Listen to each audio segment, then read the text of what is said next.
Bonjour, mon nom est Michel Bougie et bienvenue à une autre émission de Ligne Directe. Aujourd'hui, jeudi le 14 juin, nous allons nous poser cette question. Est-ce que je suis un croyant idolâtre? Bonne écoute.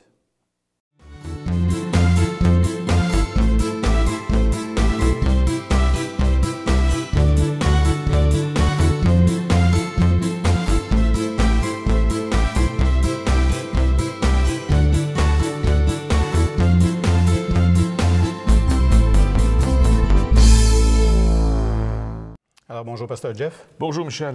Alors, avant qu'on poursuive dans le sujet qu'on a entamé sur l'idolâtrie, je vais te demander de prier pour les autorités. Excellent. Fait que Seigneur, on te demande, selon ta parole, 1 Timothée chapitre 2, on te demande, Seigneur Dieu, une bénédiction, on te demande de la sagesse, on te demande des bons conseillers auprès de ceux qui dirigent dans le pays. Que tu puisses nous bénir par ces institutions, continuer à développer, à maintenir cette paix sociale si précieuse. Seigneur Jésus, encore une fois, tu nous dis de prier pour eux afin qu'on mène une vie paisible et tranquille en toute piété devant toi. C'est ce qu'on te demande. Bénis-les et accorde-nous ta parole encore aujourd'hui dans cette émission. Dirige nos pas, Seigneur. Merci d'avance au nom de Jésus, Père. Amen. Amen. Alors, outre les Écritures qui nous inspirent sur le sujet, il y a deux auteurs dans le moment qu'on utilise, soit Timothy Keller, qui a fait un ouvrage sur l'idolâtrie, et lui fait référence à un puritain qui s'appelle David Clarkson. Et on avait parlé la semaine dernière de cet aspect de l'idolâtrie qui est ce que l'on valorise. Et puis, dans ce qu'on valorise, ça couvre large, parce qu'on peut valoriser énormément qui nous sommes. Alors, valoriser notre opinion, et puis c'est ça qui nous dirige. On peut valoriser nos habiletés. Et ça peut être subtil parce que même chez les croyants, on peut dire que les habiletés nous viennent de Dieu. Mais on fait confiance que nos habiletés vont nous sortir d'une situation précaire.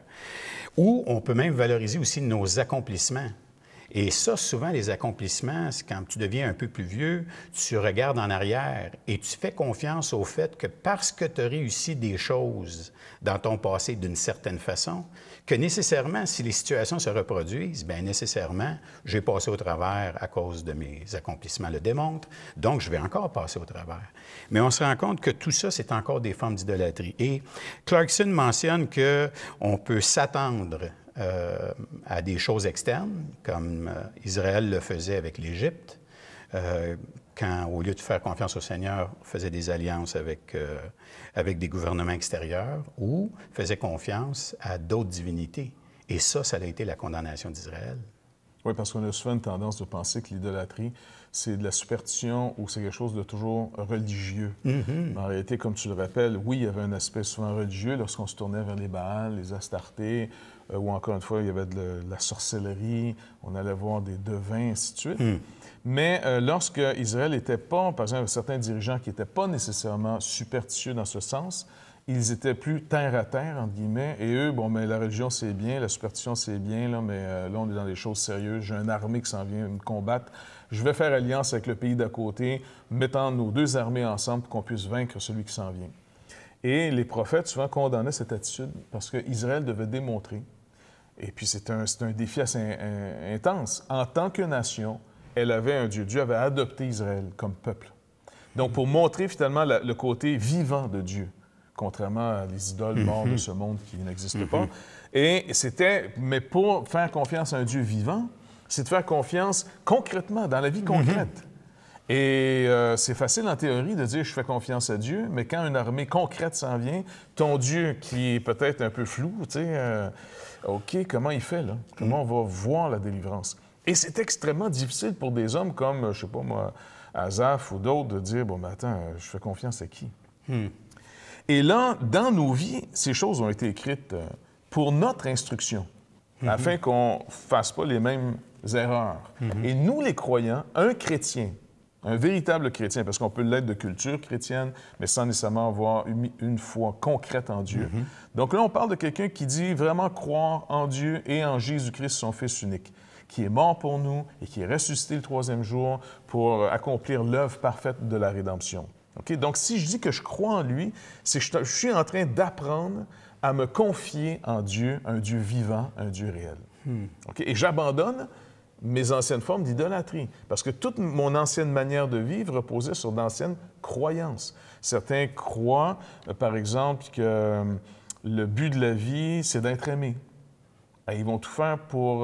tu sais, leur vie est orientée que pour ça. D'autres vont croire que le but de la vie, c'est le succès d'une entreprise, par exemple, ce qui va donner sens à leur vie. D'autres, c'est le plaisir.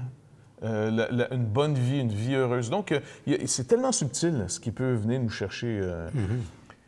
Le croyant, sans nier toutes ces choses, parce qu'en soi, l'argent, le travail, l'amour, je sais pas moi, une vie agréable, une belle maison, toutes ces choses-là sont des choses bonnes en soi, il n'y a pas de problème. Mais ça ne peut pas être un but. Le but de nos vies, c'est de glorifier Dieu. Et c'est subtil, encore une fois. Trop souvent, on a fait tellement des choses caricaturales que ça a enlevé son vrai sens. Et puis, comme tu dis, Clarkson parle donc de ces deux types d'idolâtrie. Celle qui est ouverte en plein air, celle qui paraît, je m'en vais faire des sacrifices, offrir des fruits à une idole ou faire brûler de l'encens, allumer des lampions, de faire des choses externes que la parole de Dieu condamne, invoquer des gens qui sont morts pour venir à mon secours. Toutes ces choses-là, ça, c'est une forme d'idolâtrie. Et notre société semble se diviser comme en deux camps.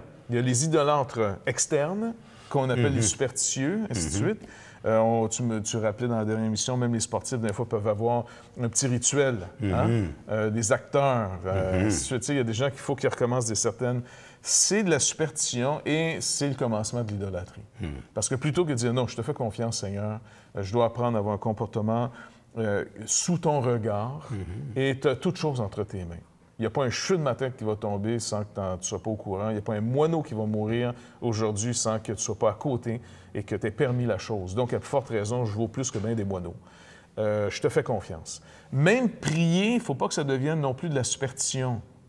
Je pense que c'est Watchmani, dans un de ses livres, je ne me rappelle plus lequel c'est, mais il rappelait, il dit, est-ce que parce que vous avez pris votre voiture et que normalement, vous faites une bonne chose, normalement, avant de prendre la voiture, souvent, vous remettez la journée au Seigneur, vous demandez qu'il vous bénisse, qu'il vous protège. En ça, il n'y a pas de problème. Mais est-ce que, parce que vous ne l'avez pas fait une journée, est-ce que vous paniquez en pensant que là, vous êtes plus sous la protection de Dieu parce que vous ne lui avez pas demandé? Ou tu as oublié, puis t'arrive un accident. Oui, tu sais. C'est très subtil. Donc ça, c'est l'idolâtrie interne, secrète, religieuse, superstitieuse. Elle se maintient plus facilement. Oui. Elle s'entretient. Elle s'entretient parce qu'il y a toutes sortes de petites... tu sais, bon. Mais celle externe, celle-là est beaucoup plus subtile. Parce que l'externe, c'est... Est-ce que je marche comme ce monde marche? Je te donne un exemple. Quand on rappelle ce que Paul dit dans Éphésiens 5.5, car, sachez-le bien, aucun impudique ou impur ou cupide, c'est-à-dire idolâtre, n'a d'héritage dans le royaume de Christ et de Dieu. Donc, il nous rappelle ici, finalement, que tout ce principe, est-ce que, finalement, je réalise que le royaume de Dieu est que pour ceux qui sont nés nouveaux? Et deuxièmement, est-ce que je suis en train de me confier dans ce que le monde appelle précieux? Là, je reviens ici. Là. On est dans un temps où est-ce que l'impureté sexuelle, entre autres, puis l'impudicité est quasiment valorisée. OK? Puis la cupidité aussi. Tu fais du cash, tu es une bonne personne. Certaines cultures valorisent plus que d'autres, mais bref, c'est trois types de formes, de modes de vie qui sont valorisés par le monde aujourd'hui. Je parlais avec un jeune homme et je lui rappelais, parce qu'il sortait avec une jeune fille, il était à côté avec elle, il couchait avec elle, et il se déclarait chrétien. OK? Fait que je dis non, je dis écoute, si tu es vraiment né de nouveau, chrétien, tu ne peux pas te permettre ce comportement-là. Bon, écoutez, c'est votre interprétation. Je dis non, l'impudicité, l'impureté, la fornication, ainsi de suite. La sexualité en dehors du mariage, le Seigneur nous dit non. Pas compliqué, c'est non. Lui, il dit, de toute façon, je fais rien d'illégal. OK? Maintenant, le problème, c'est que, est-ce que c'est la loi des hommes qui va dicter mon comportement? En d'autres mots, est-ce que tu es un adorateur de César ou est-ce que c'est Jésus-Christ ton Seigneur? Un des deux. Il va falloir que tu fasses un choix. Et ne pas oublier que les chrétiens des premiers siècles, et même les chrétiens jusqu'à aujourd'hui dans plusieurs pays du monde, meurent pas parce qu'ils disent que Jésus va les amener au ciel. Non. Ils meurent pour dire à un gouvernement, nous n'obéirons pas à ces lois qui sont, par exemple, je ne sais pas moi, de tuer impunément ou ainsi de suite. Là. On va être les meilleurs citoyens de votre pays, de votre empire, pas de problème, parce que les chrétiens étaient vraiment des bons citoyens. Ils s'engageaient à ne pas voler, pas faire de faux témoignages, honorer Dieu, aimer son prochain. Payer leurs impôts. Payer leurs impôts, être très respectueux, d'être soumis aux autorités. Soumis ne veut pas nécessairement dire « je vais obéir à tout ce qu'ils vont me dire », mais soumis, respectueux envers les autorités. C'est pas nous qui allons prendre des armes pour détruire finalement les offices ou aller assassiner du monde. Bref. Mais il se faisait tuer quand même pour la simple raison que César et l'Empire savaient qu'ils n'avaient pas le dernier mot sur la croyance de ces hommes et de ces femmes. Jésus-Christ était pour eux le Seigneur. C'est lui le législateur.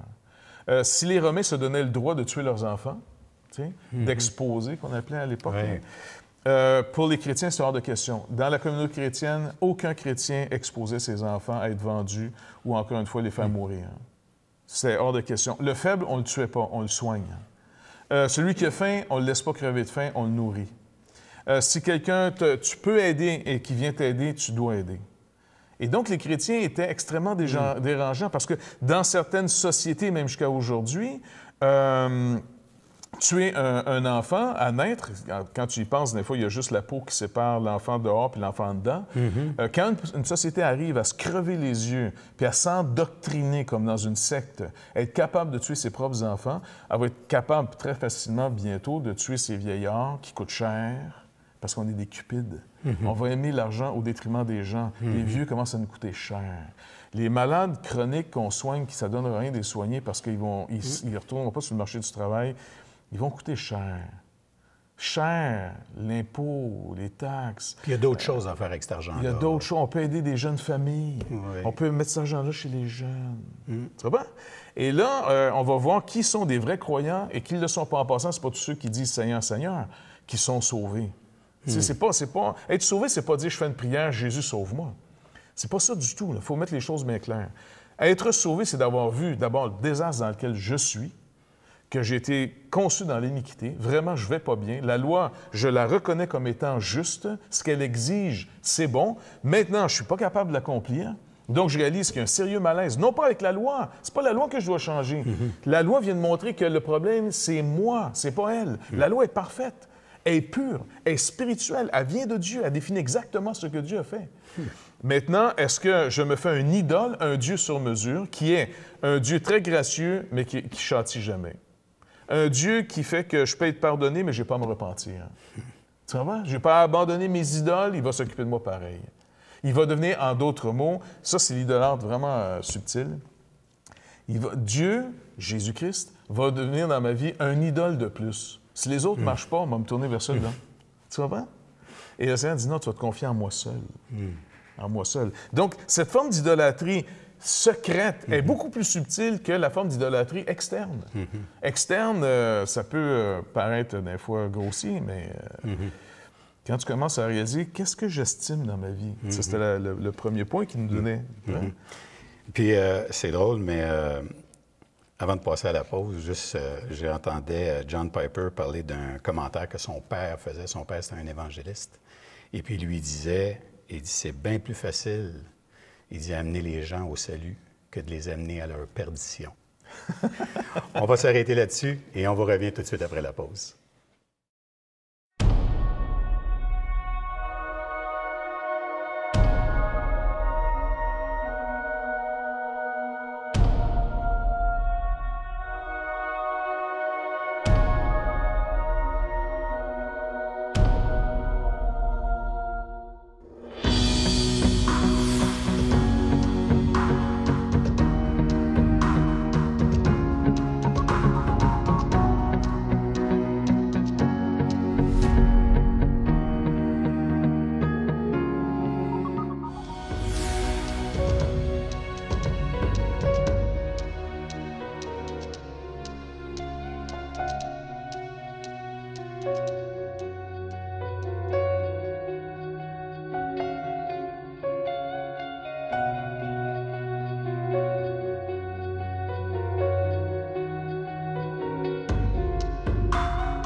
Alors, nous sommes de retour.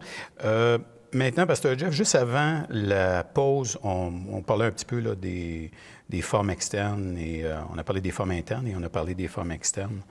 Dans une autre facette de l'idolâtrie, Clarkson mentionne que ce qui occupe notre esprit peut vraiment être un endroit d'idolâtrie assez important. Oui, on a tendance à l'oublier, mais c'est vrai, ce qui doit prendre la place dans ma tête, c'est, encore une fois, le culte à Dieu, l'adoration envers Dieu, craindre le Seigneur. Et puis, si dans ma tête, je suis continuellement distrait, tu sais, quand je fais la lecture de la parole de Dieu ou encore je suis à l'Église, j'écoute la proclamation de la parole de Dieu, dans ma vie de prière devant Dieu, d'être sensible à qu'est-ce qui me distrait, qu'est-ce qui attire mon attention, qu'est-ce qui me demande plus d'attention que j'en donne finalement à Dieu, dans mon temps, dans mon argent. Tu sais, c'est une manière de vérifier, parce qu'encore une fois, on peut se raconter des histoires, vrai? Nous, c'est jamais pareil. J'entendais des histoires d'hommes qui avaient fait des adultères, et puis en réalité, il y en a un qui m'avait donné la raison en disant « Non, écoute, tu comprends pas, je trompe pas ma femme, c'est que j'ai trop d'amour juste pour elle. » Vraiment, le gars se raconte des histoires, mais pas à peu près, tu comprends? Ou, aujourd'hui, tu entends beaucoup de gens disant « Non, il faut que je sois honnête envers moi-même. C'est ça. J'ai plus les sentiments qu'il faut pour, entre autres, être respectueux de l'alliance que j'ai faite. Les gens, mes enfants, ne peuvent plus compter sur moi parce que j'adore moi. Il faut que mon bonheur à moi passe devant tout le monde. La meilleure, c'est que je me sens hypocrite. Oui, je me sens hypocrite de rester avec votre père, de rester avec votre mère, et puis il faut que j'écoute mon cœur. Mais le chrétien ne peut pas dire « il faut que j'écoute mon cœur ». Non. Ça, il faut qu'il mette un grand trait. Qu'est-ce que la parole dit sur le cœur? Le cœur de l'homme est tortueux par-dessus tout. Jérémie 17. Donc, si je le crois, et en plus, il dit « Ne te confie pas dans ta propre sagesse, mais reconnais-le, confie-toi dans le Seigneur. » Le psaume, le proverbe 3. Okay? Ah, quelle richesse. Ça, le proverbe 3, le chapitre, regarde bien. Puis ça vise l'intention dans ma tête. Il dit « Mon fils, n'oublie pas mes enseignements, et que ton cœur garde mes préceptes, car ils prolongeront les jours et les années de ta vie, ils augmenteront ta paix. Que la bonté et la fidélité ne t'abandonnent pas. » Bonté et fidélité, ici, montrent finalement que quand tu te maries, bonté et fidélité doivent rester en marche. Tu es bon envers la personne que tu as mariée, tu veilles à son bien, à elle, et non de profiter comme un opportuniste. Et deux, fidélité, parce qu'il y a des temps que c'est facile, puis il y a des temps que ça ne sera pas facile. Donc, le mariage de chrétiens, c'est pas parce qu'ils se marient à l'Église, parce que des gens, des fois, la superstition, bonne superstition, je veux me marier à l'Église, je veux que ce soit un pasteur qui me marie ou un prêtre, parce que je veux que ça soit devant Dieu. Pourquoi tu penses qu'il va y avoir un fiume du ciel qui va descendre, qui va faire que... La gloire de Dieu va remplir l'Église. Se marier devant Dieu, donc que ce soit au palais de justice ou dans une église, peu importe, c'est de retenir ses enseignements. C'est de marcher dans ce qu'il dit. C'est ça. Dieu va bénir sa parole. Fait que si je reçois sa parole en moi est la bénédiction. J'obéis à sa parole. Donc, que la bonté et la fidélité ne t'abandonnent pas. Lis-les à ton cou. Écris-les sur la table de ton cœur. Tu acquerras ainsi de la grâce et une raison saine aux yeux de Dieu et des hommes. Donc, si j'attache à mon cou la bonté et la fidélité, je respecte mes engagements, mon alliance, j'ai la crainte de Dieu devant moi, je mémorise, garde ses enseignements, je les mets en pratique, je vais acquérir ainsi de la grâce, une faveur que Dieu me donne, sans baser même sur le mérite, c'est en passant. Je vais avoir de la grâce, de l'habileté, de la sagesse, une raison saine. Déclarée selon ce que Dieu en dit. Oui. Pas ce que moi, je considère être un comportement ou un raisonnement. Non, c'est ça. Moi, si je me confie en moi, je me confie dans une créature, moi. Alors, c'est une idolâtrie encore. Aux yeux de Dieu et des hommes, je vais avoir une raison saine. Pas juste aux yeux de Dieu, même. Éventuellement, dans le parcours de ta vie, tous les hommes vont reconnaître que tu as un comportement sain. Tu as une raison saine. Même si longtemps, ils vont t'attaquer. Confie-toi en l'Éternel de tout ton cœur et ne t'appuie pas sur ta sagesse.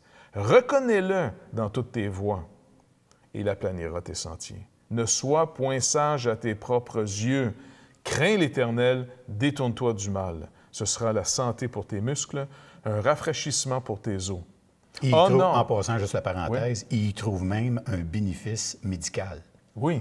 Et Écoute, quelle les gens en observation. paix, écoute, être angoissé, tendu sans arrêt, Ouais. ça ne doit pas être tellement bon pour la santé, de toute Incroyable. façon.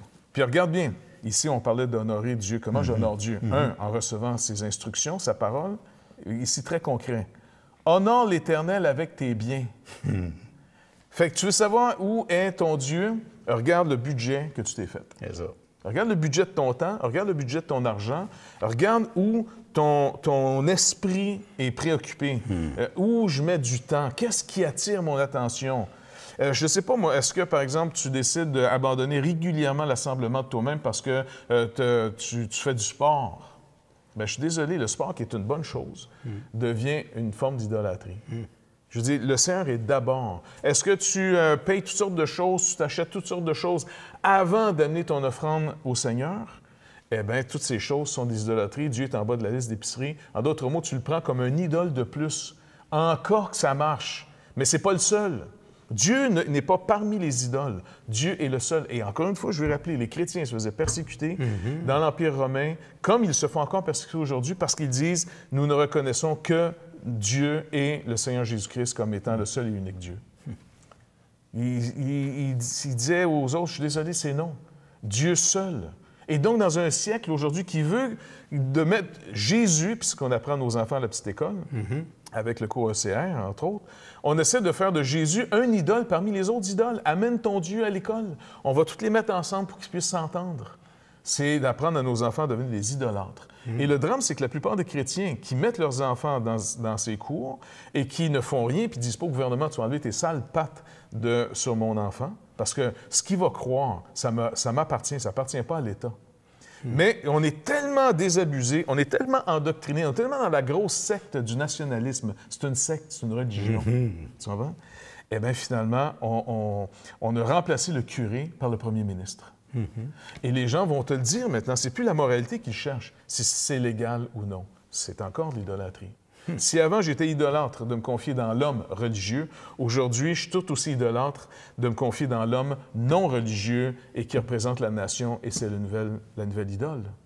Tu sais? Avec ses prêtres et avec ses règlements. Exactement, oui. Donc, c'est la même chose. C'est Donc, incroyable. être pris dans... Qu'est-ce qui attire mon attention? Qu'est-ce que je crains? Qu'est-ce qui fait que je suis distrait de honorer Dieu avec mon temps, honorer Dieu avec mes biens, honorer Dieu avec mon comportement?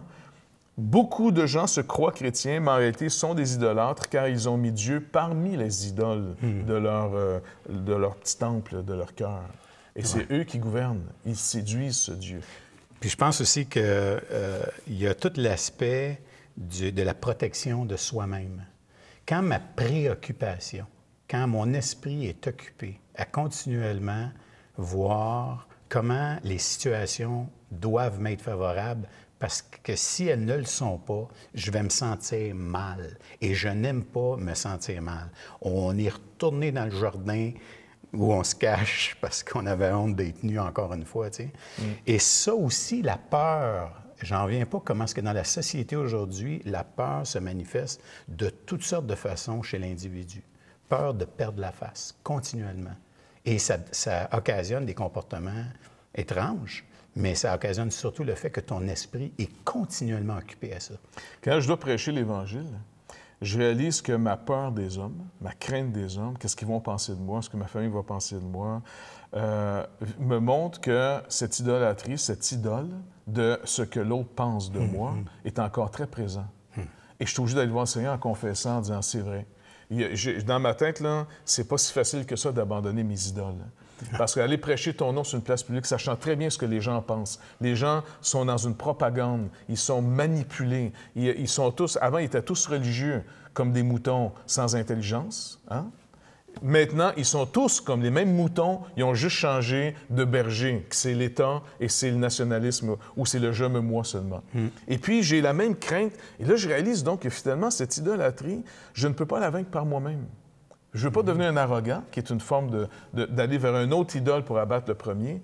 Je veux que le Seigneur m'affranchisse. Et le seul moyen, c'est d'obéir. Obéir à sa parole, qui est, quand je vais te donner l'opportunité, témoigne de mon nom.